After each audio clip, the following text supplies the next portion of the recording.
to read you a few statements from this very interesting book that I have. It's called Huss the Heretic. It's written by an individual called Poggius the Papist.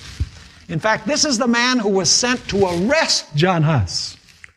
And actually, as he watched the way that John Huss was treated by the Roman Catholic Church, he actually came to sympathize with John Huss as against the church that he represented.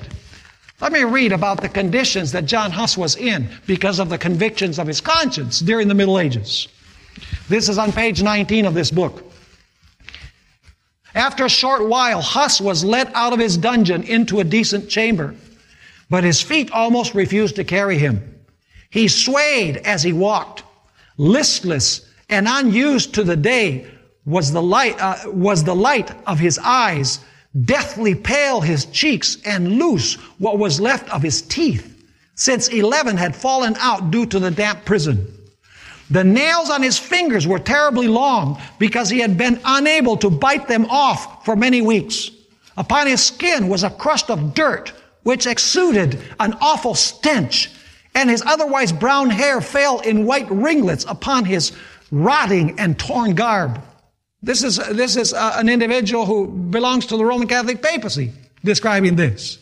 His shoes had rotted upon his feet, and his shirt and loincloth had vanished.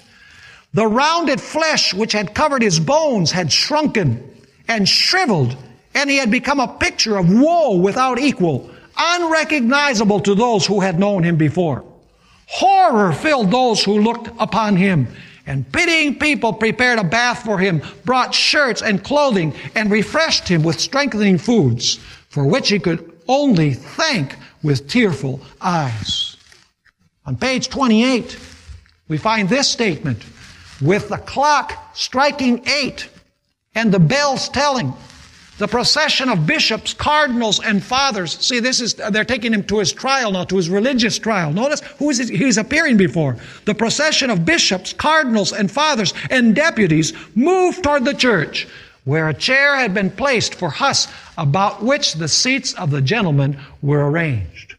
He was brought there for the convictions of his conscience. He had violated absolutely no civil laws. In fact, when they gave him an opportunity to speak, he said this: God gave to Peter, his disciple, and notice the terminology, very important. God gave to Peter, his disciple, the key to open all hearts and the heaven of faith with it, but not the sword. God gave Peter the what? He gave him the key to open hearts, but not the sword, to slay, as you slay, all those who do not accept your worldly doctrines and who evade them. Did he understand what the sword is? He most certainly understood what the sword was. He said, you haven't been given the sword. You've been given the key to open the heavenly kingdom. When the final vote was taken among the religious dignitaries, 31 votes were cast not guilty. 11 votes were cast for excommunication, and 45 votes were cast for death. And then he was taken to the emperor, who had promised to give him safe conduct back to his home, and he broke his word.